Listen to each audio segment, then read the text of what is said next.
இந்த வீடியோவில் கூகுள் ஆட்வேர்ட்ஸை எப்படி யூஸ் பண்ணணுங்கிறத பார்க்கலாம். ஃபஸ்ட்டு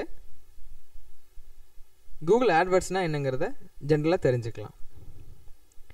அதாவது நம்ம ஒரு வெப்சைட் ரெடி பண்ணுறோம் அப்படின்னா அதில் நிறைய விசிட்டர்ஸ் வந்து பார்க்கும்போது தான் அதன் மூலமாக நம்மளுக்கு ஏர்னிங்ஸ் நிறைய கிடைக்கும்.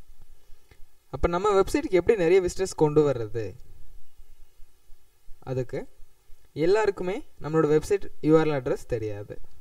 ஸோ ஜென்ரலாக கூகுளில் ஒரு கீவேர்டு மூலமாக தேடி தான் நம்ம வெப்சைட்டுக்கு வர்றாங்க.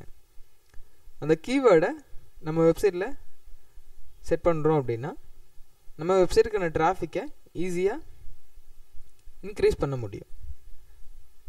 அதாவது கீவேர்ட்னா இப்போ எக்ஸாம்பிள் நான் உங்களுக்கு காமிக்கிறேன். இப்போ கூகுள் சர்ச் இன்ஜின் இருக்குது. இப்போ இதில் நான் லேட்டஸ்ட்னு டைப் பண்ணியிருக்கேன். ஆனால் அதுக்கு ரிலேட்டடாக latest Tamil songs, latest news, latest Tamil movies, latest Tamil news, இது போல் நிறையா வார்த்தைகள் கூட ஆட் ஆகிருக்கு. அப்போ இதெல்லாம் தான் கீவேர்ட் அப்படின்னு சொல்கிறாங்க. அதாவது news in Tamil, Tamil news in Tamil font, latest Tamil news, latest movies, latest songs, latest MP3 songs. அப்போ இது போல் நம்மளாக ஒரு கீவேர்டை வச்சு ஜென்ரலாக சர்ச் பண்ணுறோம்.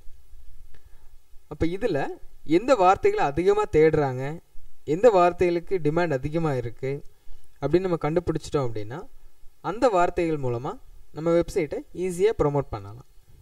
அப்போ அந்த வார்த்தைகளை எவ்வளோ பேர் தேடுறாங்க, எந்த வார்த்தைகளை தேடுறாங்கன்னு எப்படி தெரிஞ்சுக்கிறது?